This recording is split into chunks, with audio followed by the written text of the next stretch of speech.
Well, my name is Eduardo Brastic, and I'm from Mexico. I'm from a very small town called Jicotencal. That's where I grew up. I'm the oldest one. I have 3 younger sisters. And at the age of 18, I moved to Mexico City because I wanted to pursue a dream. I wanted to be an actor. I wanted to be a singer. So I started singing in a boy band for 3.5 years, traveling all over Latin America. And right after that, I started doing soap operas in Mexico. We call them telenovelas over there. And if you want to make a living as an actor in Mexico, we don't have so many options like here in America. Over there, you either do soap operas or soap operas. So that's what I did for almost 3.5 years. Then I moved to Miami, the capital of Latin America, and actually the capital of Latino music. So I moved there to record my first solo album in Spanish, and I lived there for 2 years. And making a story short, one day I moved to Los Angeles, and I met a guy who happens to be the VP of casting for 20th Century Fox. He invited me to do this audition for this film that he was working, and I told him I don't speak English. I mean, I knew how to count 1 to 10, and, you know, I'm thirsty, I'm hungry, and things like that, but that was it.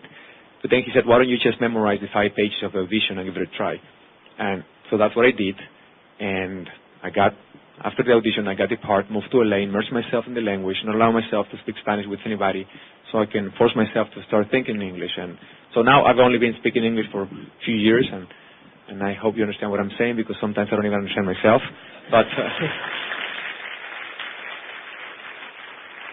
anyway, so right after I finished that film, that's when I realized many things in my life. First of all, I realized how empty I was. I realized that something was missing in my life. I was lost. I was confused.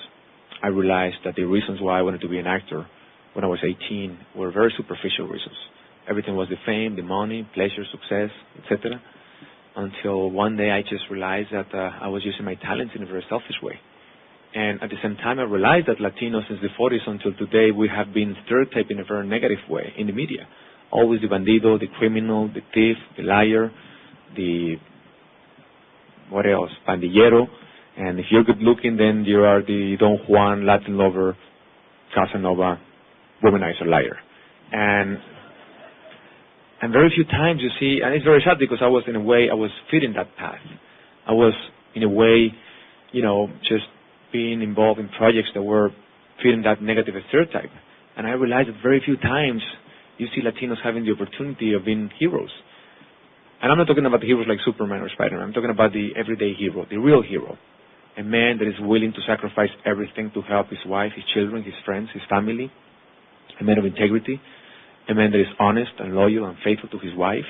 A real man, a real hero. Women as well. More often, we see women being stereotyped as an object, reduced as an object, sex symbols.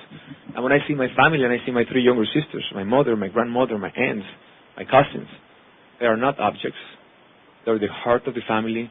They're full of wisdom. They're smart. They're beautiful. So that's when I got this conviction of, from that day on, I will never going to use my talents again to do anything that will offend my Latino community. Deeper than that, anything that will compromise my values, anything that will offend just family in general. Because at the end of the day, you know, deeper than labels or races or, you know, differences, we are all equal in dignity, and we're all brothers and sisters. And that's when...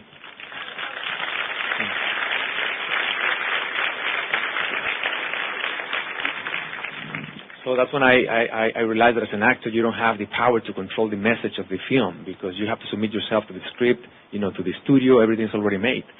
And if you want to have that power, you need to become a producer. So that's when the dream started. You know what? Then I have to be a producer. And that's when I met Alejandro Monteverde. You know, we're from the same town in Mexico, and one day I was in Mexico talking to his brother, because when we were teenagers, his older brother was my best friend. And when I told him about all the things that I wanted to do, he told me, you have to meet my brother, Alejandro, remember him. And of course, yeah, I remember him. Well, he just graduated from the University of Austin, Texas. And he wants to do exactly the same thing. You guys need to meet. So we reconnect.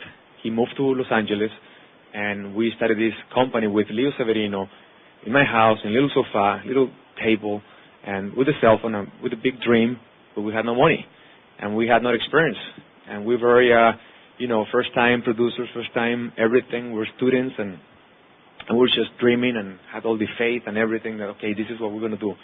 And it took us like almost 3.5 years just, you know, chasing the dream and putting things together. And Alejandro went to Lake Tahoe, to the mountains. He wrote the script over there. He came back. He showed me the script.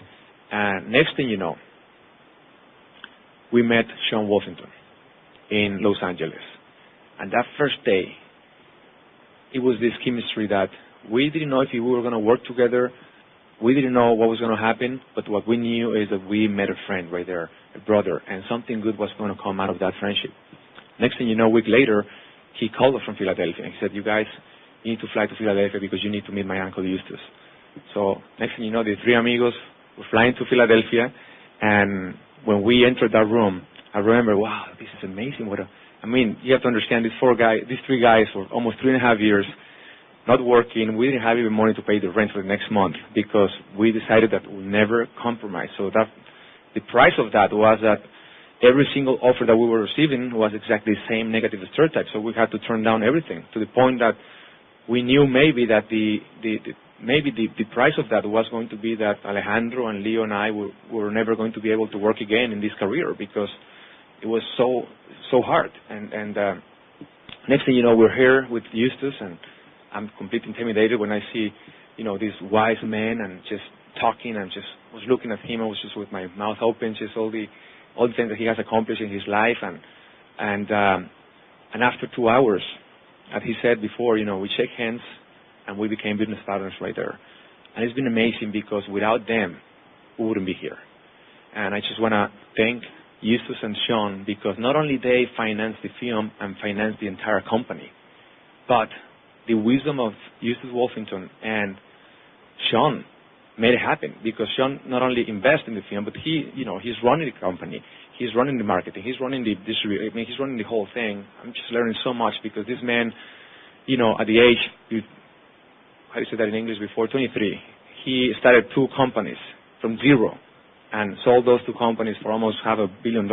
For me, it was an honor to work with 2 people that were not only people of integrity, people with an amazing heart, so noble, so sincere, but so wise in the business, and we didn't have the experience. So I just want to thank Eustace and Sean for your wisdom and for everything you have done, because without you two, we wouldn't be here showing you guys Bella in Philadelphia. So thank you, Philadelphia, for this amazing opportunity.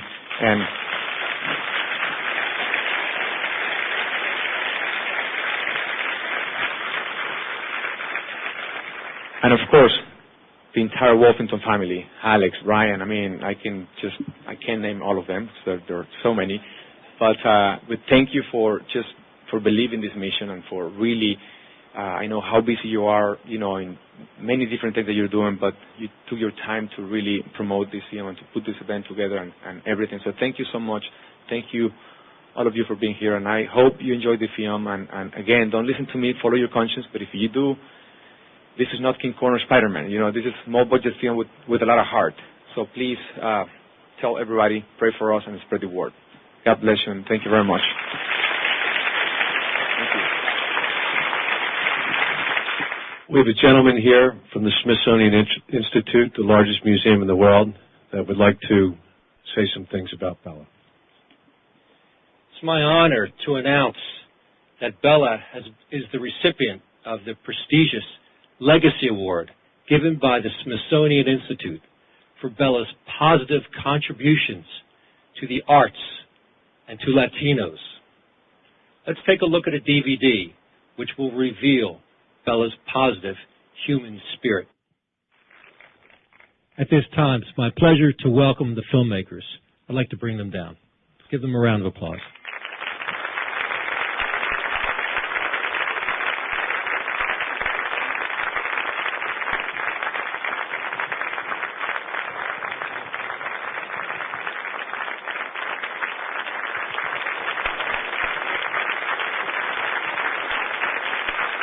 Thank you very much.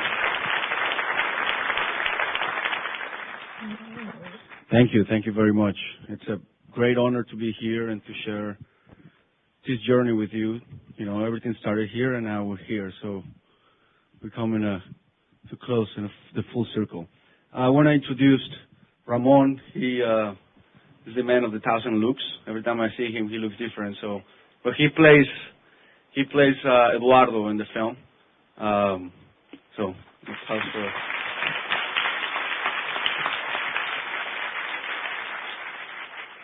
this is one of the most beautiful, no, sorry, this is the most beautiful woman in the entire world, my wife. And I never say one of them, it's the one. And she plays the mother of the little girl on the tragedy. So.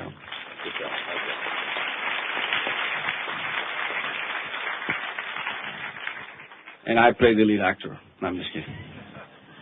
My name is Alejandro. I'm the director, the writer, and one of the producers of the film. And I'm here if you guys have any questions or any comments on the film. I will try to answer them or to act like I know the answer. So, if anybody has a question. Was a good student, only in the film classes. The other classes, I was not as good. What inspired you to write this movie? More than anything, what really inspired me was the power of media over our youth. The power of media, how media shapes the minds of our societies. You know, Plato once said if he had to pick between governing a city, a nation, he had to choose between politics and art, he will choose art because politics deals with the human behavior, but art goes beyond that and touches and shapes the hearts and minds of our societies. So with that in mind, I look back in my life and a lot of my choices, I was tending to imitate people in the media, and I was living my life very, very crazy, to sum it up. So after I graduated from film school, I didn't want to participate in any project that was going to poison or damage the minds of the youth like I was damaged at one point in my life. So with that really inspired me to make a film that kind of broke stereotypes, you know. The number one stereotype is the love. You know, we think love because it's been portrayed in cinema for many years as man, woman, romance, many cases, sex. So I wanted to create a story, a love story that broke those barriers, a love story that went beyond romance, a love story between two characters that were so broken that their pain became each other's redemption. So with that in mind, you know, I had the mission also to break the stereotype of Latinos in America, to break the stereotype of men, break the stereotype of women that sometimes go through situations like we see in the film, and we're very easy to jump and judge. So I wanted to make a film that if somehow when people leave the theater, they want to love more and judge less. So that's what inspired me. And at the end, what you write is what you know. So a lot of these stories were inspired in true stories. Some of the characters do exist in real life.